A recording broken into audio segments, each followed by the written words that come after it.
Je një hap larg ndryshimi. Je një hap larg. Unë kam marrë ta transformoj Gostivarin, nuk kam marrë ta fitoj. Pendimin e kanë ador, mos ja fal zhgënjimi. Sot mendojmë të fusim një kulturë tre Maqedoni. 25 vjetë eksperiencë, e kam da dijen tim me eksperiencën me botën, tash ka ardhur koha t'i shpaguem popullit tim dhe vendit tim. Pse i pavarur sepse unë kam rapa, nuk e kam kryetarin e Partisë së Llovës, i kam njerëzit, i kam qytetarët.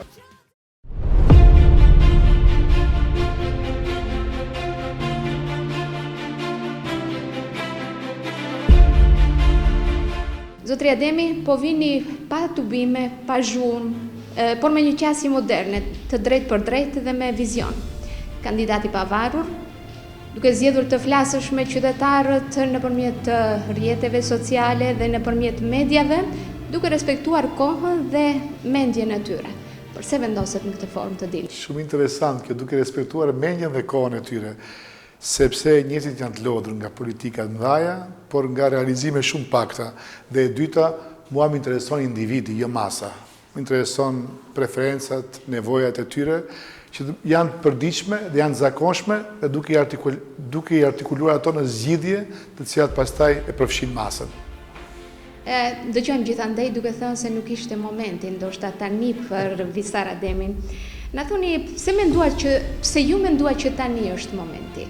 Dhe a ka një figurë kyçe në mesin e atyre që të shtyn drejt vendimit, a ka një figurë kyçe që e vulosi vendimin për të futur në këtë garë? Një para e kam dëgjuar këtë diskutim që nuk është tani momenti, e thonë ato njerëz të cilat kanë dështuar në zgjidhjen e problemeve lokale, dhe e dyta unë mendoj se duhet ta ridefinojmë se çfarë është patriotizëm në Gostivar. Patriotizëm është të japësh njeriu ujë të pishëm, kanalizim, t'ia pastrosh mbeturinat, t'i largosh që në ndacak, e të krijosh një administratë funksionale. Kjo nuk ka më tepër se ky patriotizëm, se sa ato që njerëzit thonë.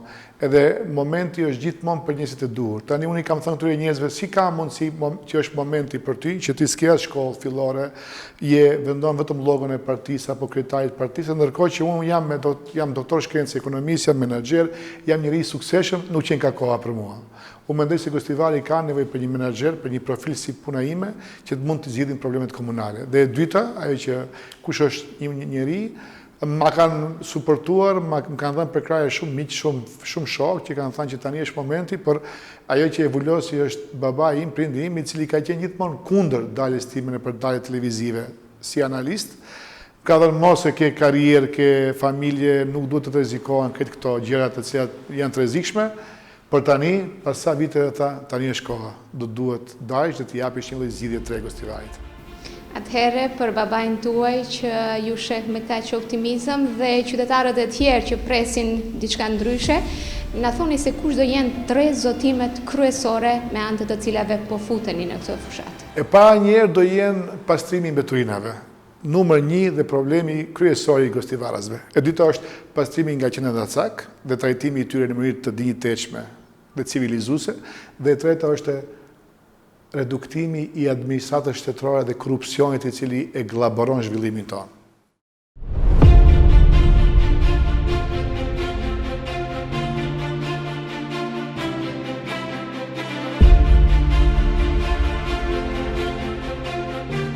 Atëherë fatkeqësi ndoshta ta mendosh, por edhe në vitin 2025 kandidatët po flasin për ujësjellës e kanalizime. Ju këto i keni cilësuar si domosdoshmëri, por fatkeqësisht në disa vendbanime vazhdojnë të mungojnë. Na thoni se çka parashih programa juaj në këtë drejtim? Gëzime, pa imagjinueshme është që në 2025 mos kenë njerëzit ujë të pishëm, mos kenë kanalizim. Unë e quaj këtë pakete e dinjitetshme e një njeriu i cili lindën në mes të Europës, në Gostivar në 2025, duhet t'i jepet çdo shtëpi kanalizim ujë të pishëm dhe t'i pastrohen mbeturinat. Kjo është baza e një pakete të dinjitetshme. Pastaj shkojmë te ato programe zhvillimore që kanë bënë me arsim, me ekonomi, me mundësi për trinj, kështu me radhë. Çdo njeri i cili ka paguar një lloj takse komunale për ndërtim të një shtëpie, duhet i sigurohen të gjitha shërbimet komunale që ai të ndjehet i trajtuar si duhet në Gostivar.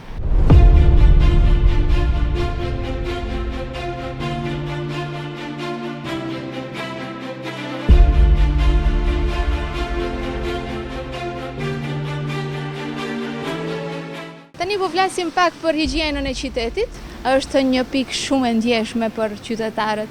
Çka parashikon programa juaj në këtë drejtim? Gëzimi e higjiena s'ka qenë kur më keq. Sipas një studimi të fizibilitetit, gostivari prodhon diku të 10 ton beturinë në ditë, ndërkohë që ka kapacitet vetëm për 1 ton. Edhe atë me koncesioner privat, jo vetëm me ndërmarrjen publike komunalec. Çfarë planifikoj unë që t'i fusim kosha plerësh, çdo 50 metra në bulevardet kryesore që një fëmijë, një plak i cili konsumon diçka, ta hedh atje ku e ka vendin plekur. E dyta do fusim kontejner nën toksor, sepse ato nuk kundërmojnë erë, nuk janë atraksion për qenë që të mund t'i rrezojnë. Dhe në fazën afatmesme do bëjmë edukimin e njerëzve që ta mund ta grumbullojnë petin, plastikën, letrën, qelçin e kështu me radhë, që pastaj ne t'i grumbullojmë dhe t'i nxjerrim në bers për shiqet kompanive që i përdorin për lëndën e parë pastaj për produktet e tyre. Pse kjo na duhet? Sepse kjo lloj shiqe këtyre beturinave do na bëjë që ta përmirësojmë pasqyrën financiare dhe likuiditetin e kompanisë publike komunalec, e cila është në vështirësi të ndaja financiare. Dhe e fundit fare, që është pak më afatgjate, në partneritet publiko-privat me një kompani të madhe nga Europa, do mund të krijojmë atë që quhet përdorimi i mbeturinave për të krijuar një lloj nxemje me biogas, që të digjet mbeturina, edhe që një pjesë e gostivarit dhe pastaj një afat më të qetë të mund ta përdorin mbeturinën si lëndë djegëse për shtëpitë e tyre, që mundet bashkëmëria nga energjia elektrike të jetë e vogël shumë. Keni paralajmëruar edhe vëzhgim me anë të kamerave për gjithë ata që do të bëjnë ndotje dhe njëkohësisht dënime për ndotje. Po, do vendosim kamera në këto vendet publike në një fazë fillestare, pastaj më vonë GPS që kontineri të informon komunalecin se është i mbushur plot, por ne nuk mund ta udhim vetëm fajin te komunalecin. Ne duhet t'i edukojmë edhe qytetarët që ato duhet të jenë përgjegjshëm, që ta udhin atje ku ka vendin mbeturina. Ne kemi thënë që do të ketë nga 500 denar për shkelësit e vegjël deri në 1000 denar për ato që janë ndotës industrial, që kanë mbeturina të mëdha dhe e ndosin në mënyrë goxhat madhe qytetin tonë. Nuk ka gëzime trashëgimi më të madhe dhe kulturë më të madhe se sa pastërtia dhe higjiena e qytetit. Nëse ne nuk e mbajmë bashkërisht të qytet, s'ka as atraksion për turizëm, nuk ka as zhvillim ekonomik, nuk ka as jetë kulturore, nuk ka as gjë këtu.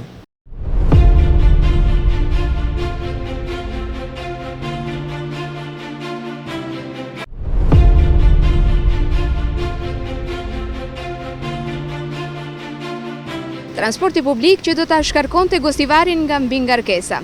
A keni menduar në këtë drejtim dhe a mendoni se i duhet gostivarit një gjë e tillë?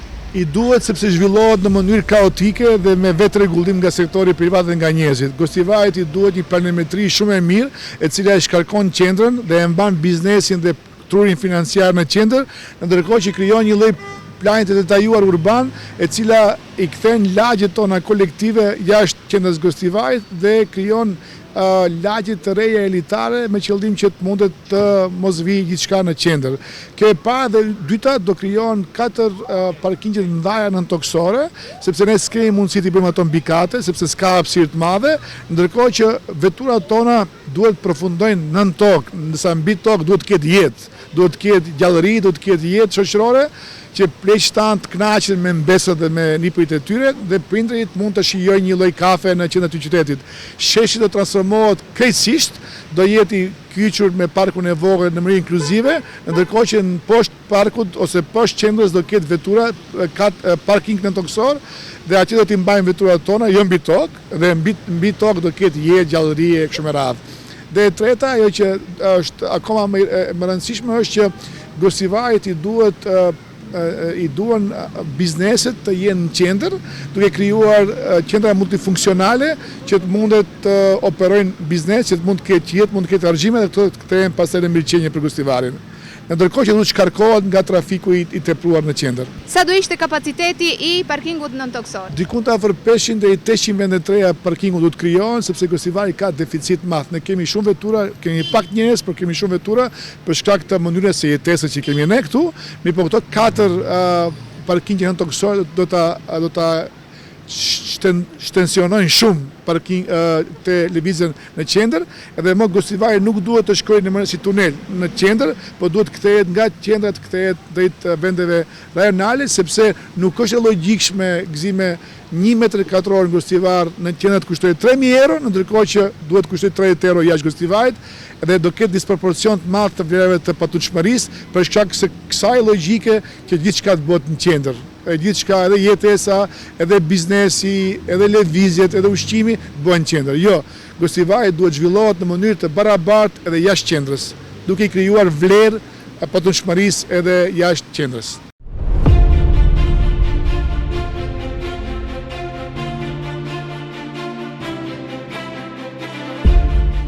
Mirë, atëherë na bëni një vlerësim se si ju i shihni dhe si e konsideroni ju gjendjen e rrugëve në qytet dhe në për vendbanimet rurale. Ndërkohë shohim se diçka është në këtë drejtim është punuar, janë bërë ca promovime, por çka parashikon programa juaj? Janë bërë përmirësime për qenë sinqert tani, janë bërë këto 2 muajt e fundit dhe janë bërë me projektet që kanë ardhur nga borxhet ose nga huazime që janë marrë nga kredite ndryshme, edhe janë përmirësuar bulevardet, por ajo që ngelen shumë për dëshiruar janë rrugicat, këto dytësore që i quaj unë dhe rrugicat e vogla. E pa imagjinueshme është gëzime një vend i cili paguan taksa, domethënë për ndërtime një shtëpie, 500 metra i larg qendrës, mos ketë kanalizim, mos ketë ujë pishëm dhe mos ketë rrugë. Domethënë, kjo quhet paketa e dinjitetit që e them unë, dhe çdo njeri i cili pagun komunale, që i quajmë komunale, do duhet të ketë këto të garantuara nga çdo administrat, përfshirë edhe nga unë. Unë do përmirësoj shumë mbarvaqjen, investimet kapitale në rrugë, sepse ne edhe pjesa e mobilitetit, e lëvizshmërisë të kësaj duhet përmirësuar në mënyrë të ndjeshme.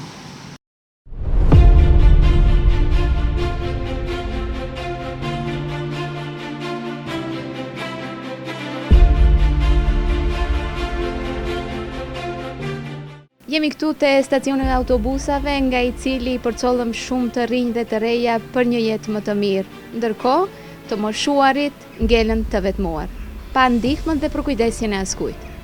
Gostivari ka humbur diku të afër 40.000 njerëz, 40.000 familjar më pak, 40.000 prindër më pak, po pse jo 40.000 konsumator më pak, që e bëjnë Gostivarin të ndjehet goxha qytet inferior, intelektualisht, ekonomikisht edhe me njerëz. Gëzimi e Gostivari është vendi i parë me largim të trujt nga Gostivari, sipas censusit të fundit që e ka bë shteti. Kjo tregon që ne si politik nuk bëjmë diçka si duhet, edhe këto njerëz e shohin gjithmonë perspektivën jashtë Gostivarit. Ne përveç imigracionit kemi edhe migrimin, njerëz të cilët largohen nga Gostivari drejt Shkupit ose vendeve tjera, sepse Gostivari nuk është një pjesë e perspektivës së tyre. Pleqt janë kategoria e dhimbshme e jona, të cilat i kemi lënë pa do një lloj ndihmese, edhe nën qeverisjen time unë do mundohem të përkujdesem me ato që quhen grupat më margjinale dhe më të lëna pasdore, që janë personat me aftësi të kufizuara, që janë edhe pleqt. Çfarë do bëjmë ne? Pa njëherë do krijojmë një platformë, një aplikacion që çdo lloj furnizimi me ushqime të gatshme dhe supermarketi, edhe në mbarvaqjen e shtëpisë dhe pastrimin e shtëpisë, të gjitha kompanitë të jenë të listuara atje, dhe një njeri i cili ka një fëmijë në Zvicër apo Gjermani mund ta zgjedh shërbimin të cilin ato e duan, që një plak, qoftë me kondicion të mirë fizik, qoftë jo, mos del nga shtëpia për ta bërë porosin për ushqimet gatshme apo për supermarketi. E njëjta vlen edhe për pastrimin e shtëpisë, që ato mund ta kemë paktën për kujdesjen elementare tonën, dhe e treta të gjitha shpenzimet ose pagesat faturave komunaleci, ujit, taksave lokale të mund t'i paguajnë me aplikacionin nga shtëpia, që ato asnjëherë mos kenë nevojë që të detyrohen të vinë fizikisht te institucioni jonë. Dyta, do bëjmë që këto punëtorët social që i ka Ministria e Punës dhe Çështjeve Sociale, të paktën një herë në ditë të nominojmë një njeri punëtor social që të mundet të përkujdeset për pleqt, qoftë për nevojat e tyre shëndetësore, qoftë për të patur nevojë për të folur me dikant. Dhe ky një është dhe zaventsoj të dashurin e tij, mbese nipin që se ka më, me këtyre diskutimeve, debateve, ai do ndjej një ngushëllim shpirtëror, që se ka patur kur më përpara, dhe unë ta kem prioritet numër 1 timin, që këto punonjës social të mund t'i lidhim me ato njerëz të cilat e duan për kujdesin tonë. Dhe e treta, gëzime, do që ta pasuroj jetën e tyre kulturore, duke organizuar udhëtime jashtë Gostivajt si klub pensionistësh, t'i kthejmë turneut e shahut, ato sporte dhe ato aktivitete shoqërore të cilat ato mund t'i mbajnë fizikisht, po edhe të jenë kënaqur mendërisht. Unë mendoj se për kujdesi, komuna do të definohet për suksesin e saj, për mënyrën se si ndjehet me lagjet më inferiore, me grupet më të marginalizuara, jo me lagjet më të forta. Nuk e bën një komunë në qoftë se investon asfalte në ato lagje ku ka më tepër votues dhe banor, po atje ku nuk ka votues dhe ku nuk ka banor, dhe me ato grupe të cilat nuk janë për kujdesin e institucioneve dhe të sistemit.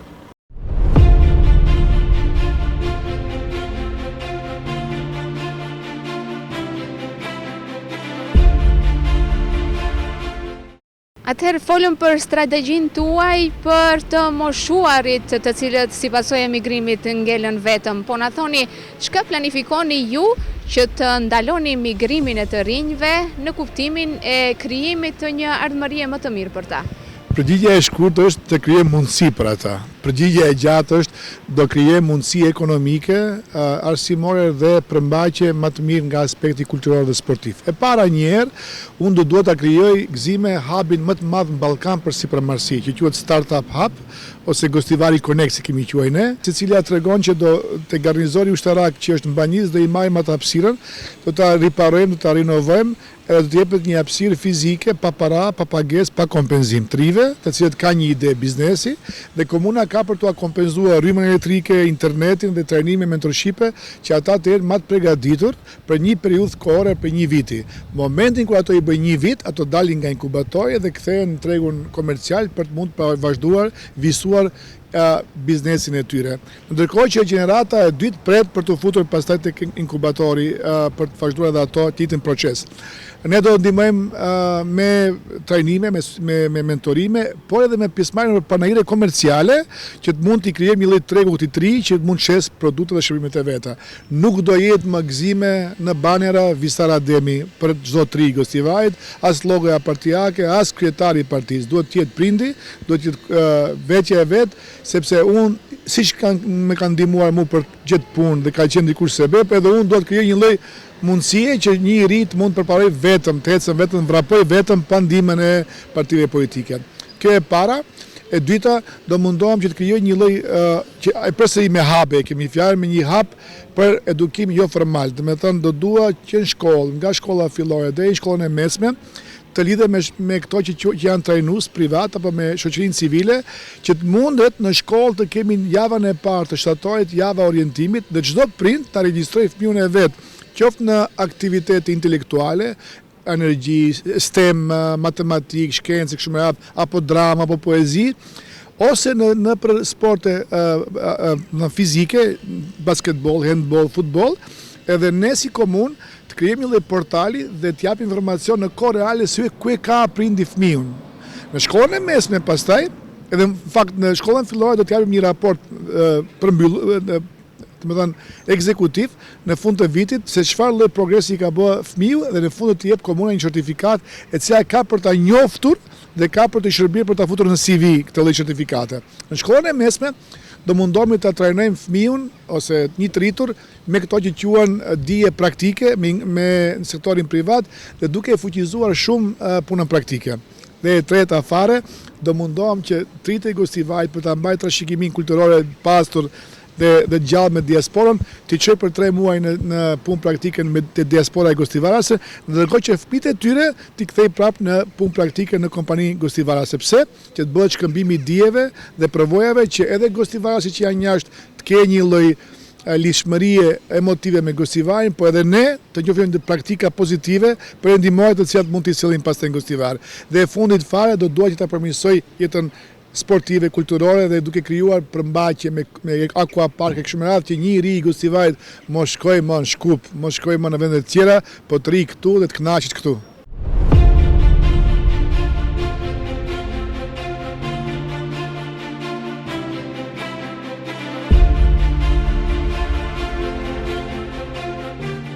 Atëherë shkollat janë vendi ku përgatiten gjeneratat e reja edhe aty ku duhet të koncentrohet fokusi i të gjithëve. Në këtë drejtim është punuar, thënë të drejtën, por çka planifikoni ju të bëni diçka ndryshe nga ajo që është bërë deri më tani? Në ekonominë e dijes, që e themi ne shpesh të ekonomistët, kapitali njerëzor është avantazhi kryesor i një shoqërie. Unë do investoj fuqishëm në shkallësitë, kualifikimet e reja edhe trurin e këtyre të fëmijëve që ato asnjëherë më mos emigrojnë qoftë në Shkup, qoftë jashtë Shkupit, sepse e gjithë zhvillimi i një qyteti varet nga këto që prodhojmë ne sot si shkollim. Çfarë është bërë dhe me thënë do e përmirësoj shumë infrastrukturën. Do krijoj panele diellore lart mbi shkollë sepse ato kanë matësi më të madhe. Ato pastaj mund ta shesin këtë lloj rrymë bizneseve që i kanë përreth, edhe nga parat e këtyre që do fitojnë nga këto panele diellore, nga shitje e rrymës, do mund të investojnë në rinovimin e bankave, digitalizimit të shkollave, në pajisjet të modernizuara, të cilat do ta bëjnë një fëmijë tanë të mësojë njësoj siç mësojnë në vende të tjera. Kjo e dyta, do suportoj shumë arsimtarin që të ketë dije dhe kualifikime, por një herë do e fus në vlerësim, që çdo arsimtar, çdo mësues të vlerësohet nga nxënësi, nga prindi, nga kolegu i vet dhe nga drejtori. Pse?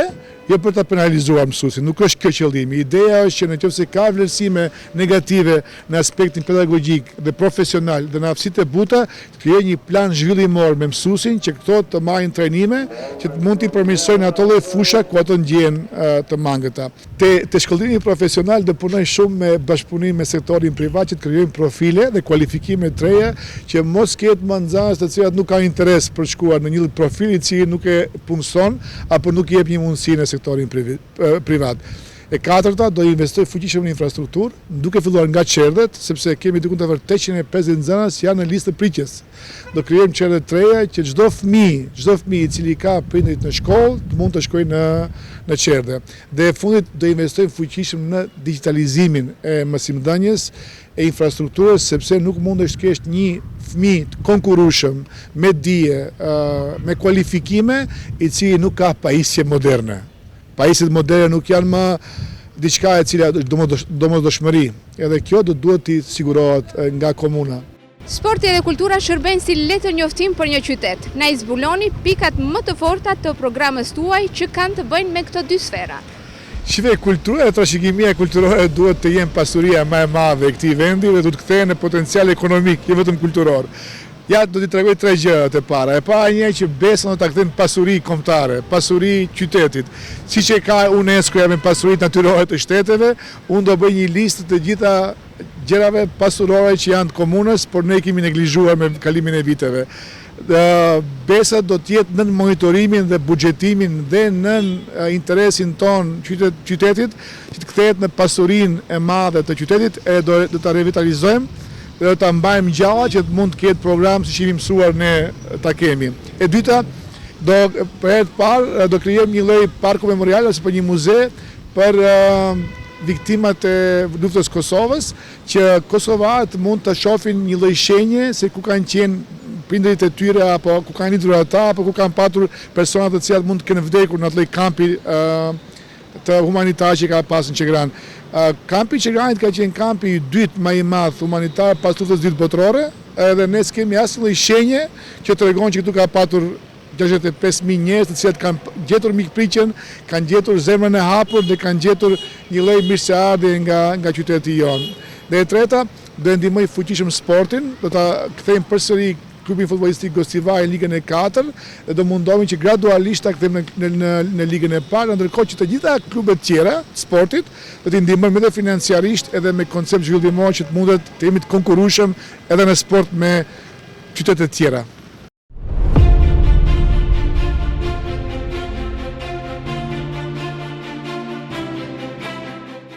Zotri Ademi, na thoni se çka pritni të ndodh më 19 tetor? Fitoj unë? Pres të fitoj unë, pres që qytetarët e Gostivarit ta njohin që Visa Ademi nuk ka logo, nuk ka preferenca struktura partijake, po ka zemër, ka shpirt, ka projekte. Tani struktura partijake të ndihmon në procesin e zgjedhjes, por pastaj e konsumon zhvillimin, sepse pastaj kryetarët e komunave kthehen në të themi në një lloj kosto sociale, sepse duhet detyrohen strukturave partijake t'u japin punësime, t'u japin tendera, ndonjëherë edhe të pamerituara, edhe këtë kjo pastaj përkthehet në mos zhvillim për qytetin, në pasje ma pak para në buxhet për mbeturina, për mundësi, për projekte kështu me radhë, ndërkohë që kjo është arma ime më e madhe. Kjo mospasja borxh kërkujt për të fituar zgjedhjet, por vetëm qytetarit, individit, mund të përkthehet në para më tepër për miqenje, më tepër për arsim, më tepër për zhvillim ekonomik, më tepër për perspektivë për të rinj, më tepër për pleqë e kështu me radhë. Domethënë, mund të duket si handicap në proces, por unë mendoj se qytetari do ta kuptojë që kjo është benefiti kryesor, sepse komunat duhet me definicion të na sjellin progres, por na sollën regres. Na thoni se përse vendosë që dilni vetëm si kandidati pavarur për kryetar komune pa listë këshilltarësh. Ju e keni parasysh që vendimet e rëndësishme miratohen në këshill.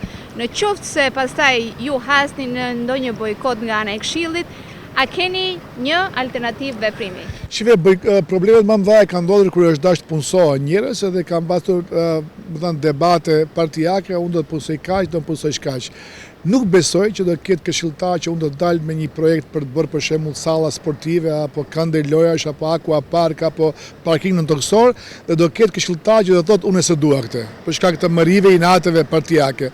Unë do të dal përpara qytetarëve dhe them dëgjoj, kjo është projekti jon, edhe ka këshilltar që nuk e votojnë për të sfiduar ato dhe për të prekur që në fundja është interesi i qytetarëve. Dhe e dyta fare gëzime, unë e kam përmend në pres konferencët e mia që do e fus konceptin e referendumit. Ne me ligj do e pyesim qytetarët për investimet më ndaja kapitale. Nëse qytetarët thonë që po, i duam këto lloj investime, i thonë kryetarit, Këshilli Komunal është i detyrueshëm me ligj të zbatojë ato. Edhe mendoj se kjo nuk do jetë e pëlqyeshme as për ata, as për ne që mos i bëjmë.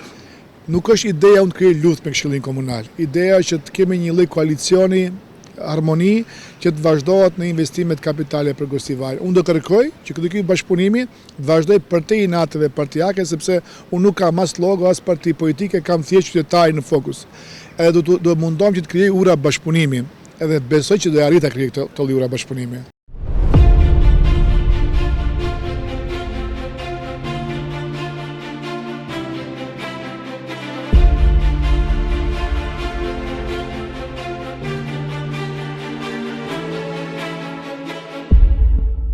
Zotri Ademi, deri më tani folëm përse njerëzit duhet juve të ju votojnë. Tani do flasim pak rreth asaj se çka vlerësoni ju, paktën nga tre veti, nga kundërkandidatët e tuaj. Shife, edhe Valboni, edhe Sebajedini janë njerëz shumë mirë. Domethënë unë e njoh pak më tepër Valbonin, tjetrin e kam takuar tani gjatë fushatës. Valboni është njëri intelektual, është një njeri qytetar, mjeku i mirë, njeri i mirë. Unë e kam patur edhe shok edhe mik në një projekt edhe e njoh pak më tepër se Sebajedini dhe mund të them vetëm fjalë të mira për Valbonin si individ. Sebajedini ka maturinë, ka pjekurinë e një njeriu që është pak më tepër mosh, dëgjoj fjalë bukura për profesionin e tij si noter, si jurist. Kështu që pikërisht kjo lloj fushate jona është shembull për këtë Maqedoninë se si duhet të sillen tre persona të cilët nuk kanë inate dhe mëri personale, por thjesht mundohen të japin një lloj vlere të shtuar për Gostivarin duke i shpalosur projektet e individuale tonat.